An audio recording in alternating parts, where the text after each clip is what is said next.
All right, coming up in July, we have Adventure Drives Italy. There's a couple of spots left. It's limited to 30 cars, so if you want a piece of this, now's the time. There's a link below in the description. It's going to start and end in Rome. You can either rent a car or you can ship your own car over there if you'd prefer to do that. Highlights include all the attractions in Rome, obviously. Then you have the Lamborghini factory, the Ferrari factory, Tuscany. You got Pagani over there. We're going to Venice. We're going all the way over to Stelvio Pass. We're driving the Dolomites, Lake Como, and coming down through Cinque Terre. It's going to be a great trip. If you want to check it out, click the link in the description for adventuredrives.com and sign up today. All right, what's up, everybody? Rob Ferretti here, and it is Thursday before Memorial Day weekend. I just picked up my Corvette from the dealership, and let's just say, and this is the Z06, not, you can tell by the four tailpipes, not the C8 convertible, and let's just say this is getting quite frustrating. Now, the car is here, I have my service report, and how everything has gone down is not as smoothly as I'd like to say. Now, I have a Chevy dealership literally 8 blocks away from me, and I'm going to come back to you in a second because I got to get my paperwork. But I've got a Chevy dealership 8 blocks away from me, but they don't work on the Z06, right? So you have a car now that's produced that not every dealer can handle. However, there is a dealership right in Paramus, which I mentioned in my last video. I probably shouldn't have done that because by mentioning the dealership in Paramus, my customer then called the dealership on my behalf, which is weird because the customer read the contract and he watches my videos and he said, "You disabled the car on me." And that almost injured me and my daughter. And the person he was speaking with was like, "No, we didn't disable the car on you." This is where it's all starting. You see how crazy it's getting already? The car, a disabler first off, you can put a disabler on a rental car. Now this one actually doesn't have a disabler because it's got the OnStar system, so it doesn't need a disabler. But if you put a disabler on the car, it's not an EMP, right? You can't just like hit a nuclear button and the car shuts down. What you can do is once the car is turned off, it cannot be started again, but it's not something where you can stop a car and like lock up the brakes like in the movies. That's just not what it is. So anyway, so that's sort of a crazy thought. He didn't believe us, so he called up the dealership and said, "Hey, the car has a disabler on it, blah, blah, blah, blah, blah." And then when we spoke to the dealership, they're like, "Yeah, somebody already spoke to us this morning." And we're like, "No." And it turns out it was that guy. So now the dealership was like, "Well, we have to take your aftermarket GPS off the car before we could do anything." It's actually the aftermarket GPS, which is the problem. The car is fine. And this is where I hate situations like this because I've got a report here and it's got like 12 trouble codes, right? And the trouble codes are all like transmission related. Let's see what we got here. And you have a issue with the car, which makes it sort of unsafe to drive. So of all my cars that I have, I'm not going to be able to rent this one out for Memorial Day weekend. And that's a bummer. This is a brand new Corvette. It should be going out on Memorial Day weekend. It is not. And I have an Aston Martin here. You would think that this thing would be the least reliable thing I have because it pretty much is. But anyway, let's get into this, this report here. So we've got all of these codes. So we've got 7 codes stored. We've got the U160F, which means lost communication with brake system. The POOF is the body control module requested malfunction indicator lamp. The transmission control module requested malfunction. Unable to engage drive, the P07E5. You got the E2418, which is serial data gateway module, lost communication with brake system. That's a problem. Then you have the serial data gateway lost, the U2419. You got the U1610, which is lost communication with brake system, lost communication with brake system, lost communication with serial data. I mean, you got a lot of codes in here. These are all history codes. And since it's not replicating the problem initially at the dealership, they're not doing anything. Unable to authenticate serial, lost communication with brake system, invalid data. So now I've got, just looks like recurring codes for the same thing. Now I've got, even gear clutch safety performance, odd gear clutch safety performance. So you have all these different codes in here. And they are pointing the finger at the GPS unit. Now, the GPS unit is a passive GPS unit hardwired to the car, right? All it does is take power, and that's it, power and ground. It's not going through the computer. It's not able to manipulate anything. It just needs power to talk to the satellites to tell me where the car is.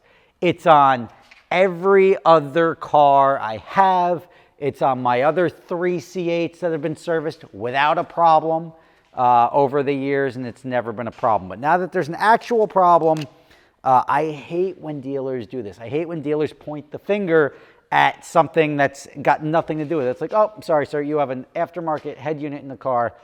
Until you take that out, we cannot properly diagnose your transmission issue. Now, this isn't a check engine light, right?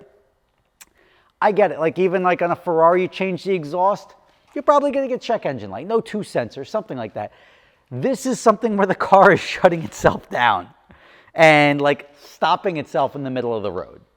And it's not a car that hasn't been, I don't want to say plagued, but is known for potential transmission issues. So now I have a potential transmission issue, which is to me a safety concern, and the dealer can't do anything. So now I have to bring it to another dealership. I have to essentially fire my customer because I don't appreciate, I gave him all of his money back already before he even called the dealership, but I don't appreciate calling up and representing to the dealership that you're calling on my behalf. That's a no-no. You could say, hey, I'm calling and inquiring about something, but when you pretend that you're calling on my behalf, that's crossing a line that I'd rather just take your money back. Thank you very much. Like, we're over, and just move on from there.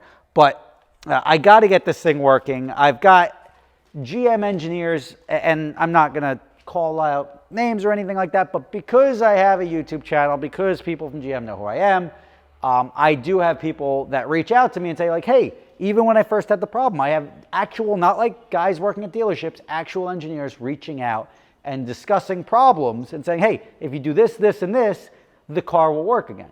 So I do that. Now I'm in a situation where I can't even get the dealership to service it, and I don't want to go even further to another dealership, but it's going to require an actual repair.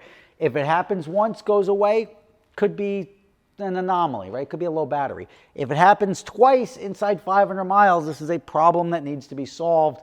The initial thought from somebody I'm speaking with is they have a flush routine that they can flush out the system, and that may fix it. I don't know what it is, but all I know is this is getting very frustrating that I have a car here that's been in the dealership all week and they've done nothing with it. And the excuse of the GPS has to be removed from the car prior to us fixing it. And then what am I going to do? I'm going to put the GPS back in. And if it keeps having a redundant problem, the dealership's going to keep pointing to the GPS, which it is not, is very, very frustrating. Because to have a dealership that doesn't acknowledge, like, all right, yeah, I get it. It's like, yeah, I could see the wire it's tapped into. It just power. I get it. Like, no big deal. For a GPS, you just want constant power. That's all you need. So you can track it at any point in time. It's not ignition dependent.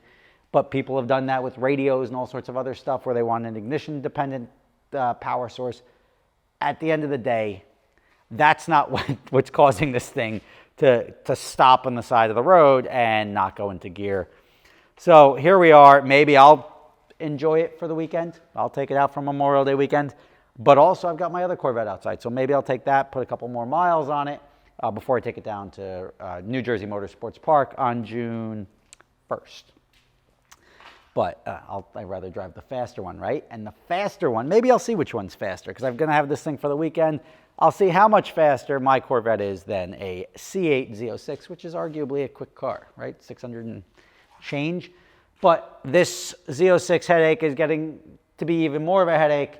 And if it becomes too much of a headache at the end of the summer, this car is going to go bye-bye. I don't need an unreliable car. I don't need an unsafe car. And I don't want a car specifically that I can't even service. The whole appeal of like General Motors and Dodge and Ford is that there's dealerships all over the place and you can service it. When it turns into a car that you're like, all right, if I got to service it, I got to send it down to Kerbeck, which is you guys don't even know where that is, 3 hours from me or 2.5 hours from me.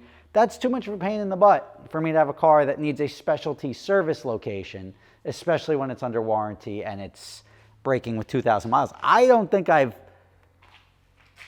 I don't think I've bought a car in the last 10 years new that's needed service inside 2,000 miles, honestly. And that is 100%, and like a proper service, like a proper malfunction, which just points out how reliable cars are getting.